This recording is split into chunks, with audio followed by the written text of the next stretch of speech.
নমস্কাৰ মই সকলোকে স্বাগতম জনাইছোঁ মই আজি আপোনালোকক SI ৰিটেন টেষ্টৰ সিলেবাছখনৰ সম্পৰ্কে ক'বলৈ আগবাঢ়িছোঁ name of the post sub inspector UB আৰু পোষ্ট আছিল 306টা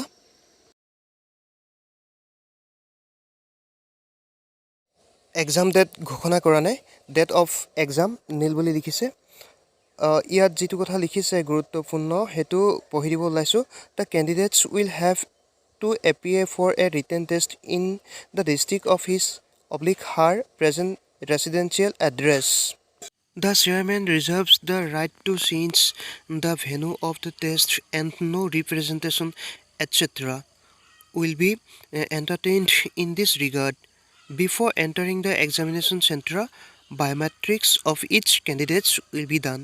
গতিকে বুজি পাইছে আপোনালোকে আৰু এটা গুৰুত্বপূৰ্ণ কথা কৈছে The written test will be of 100 marks and will be completely OMR based হ'ব কম্পিউটাৰত নহয় আৰু 100 নম্বৰ হ'ব there will be 100 questions and each question will be of 1 mark there will be negative marking of half mark আৰু প্ৰতিটো কুৱেশ্যনতে 1 number থাকিব আৰু ৰং হলে হাফ মাৰ্ক কাটিব মানে 0.50 মাৰ্কস কাটিব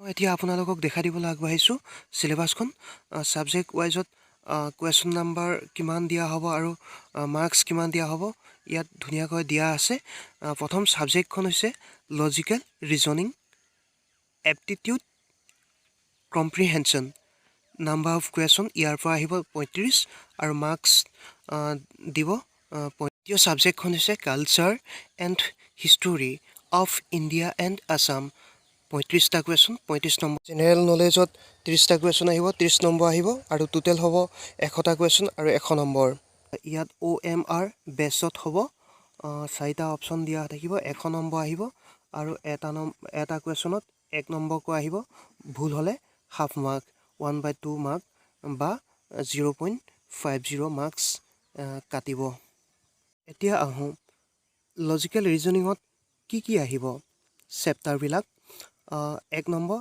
এনালজিস 2 number similarities 3 number difference 4 number space visualisation 5 number problem solving 6 number analysis and judgement 7 number decision making 8 number visual memory 9 number discrimination 10 number observation 11 relationship 12 concepts 13 arithmetical reasoning 12 verbal and figure classification 15 number arithmetical number series 16 number abilities to deal with abstract ideas and symbols and their relationships 17 number arithmetical computations and other analytical functions aptitude etia ahise 1 number focus on Venn diagrams 2 number number series 3 number coding and decoding 4 number problem solving techniques 5 number statement and conclusion type questions 6 number arithmetic reasoning 7 number arithmetical number series 8 number non verbal series 9 number syllogistic reasoning 10 number sitting arrangement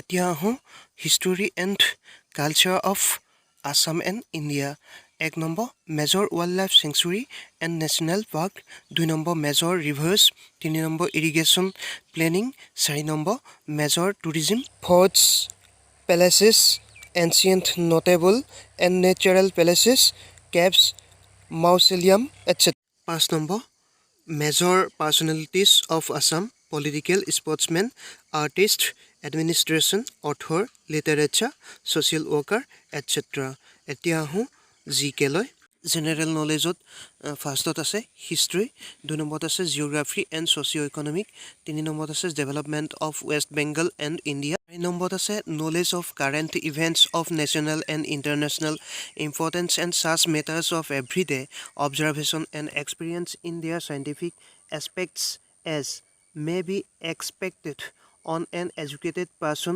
who has not made a special study of any scientific subjects. 5 নম্বৰত আছে paper will also' include questions on modern history of India, Indian culture, Indian polity, Indian economy, geography of India. পৰীক্ষাৰ ডিউৰেশ্যনটো হৈছে 180 minutes মানে 3 ঘণ্টা আৰু negative marks 0.50 মানে half mark.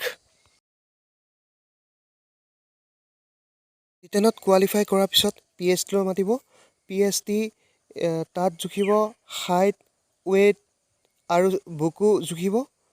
ফিমেলৰ কাৰণে নহয়, অকল মেলৰ কাৰণে. আৰু তাত মেডিকেল অফিচাৰ দ্বাৰা ভৰি নখ নি চাব. তাৰপিছত আৰু ভিজন টেষ্ট চাব, কালাৰ ব্লাইণ্ডনেছ চাব, ফ্লেট ফুট চাব, ভেৰিকছ ভেইন এই বেমাৰটো চাব, ফিজিকেল ডিফৰ্মিটিছ চাব. PhDত কোৱালিফাই কৰাৰ পিছত পেটলৈ মাতিব. পেট মানে হৈছে ফিজিকেল এফিচিয়েঞ্চি টেষ্ট আৰু তাত 1600 মিটাৰ দৌৰাব. ল'ৰাৰ কাৰণে আৰু ছোৱালীৰ কাৰণে হ'ব 800 মিটাৰ. এতিয়া লং জাম্প কিমান জঁপিয়াব লাগিব?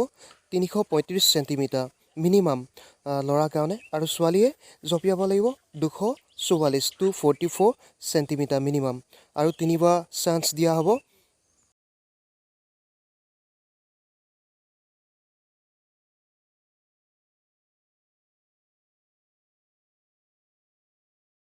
তেনেকৈ ৰানিঙত 1600 মিটাৰ ল'ৰাই দৌৰিব লাগিব আৰু সময়টো দিছে 450 ছেকেণ্ডছ. 450 ছেকেণ্ডছৰ ভিতৰত 1600 মিটাৰ কমপ্লিট কৰিব লাগিব. আকৌ ল'ৰা লং জাম্পটো দিছে 335 মিটাৰ, এইটো কথা ক'লোৱেই.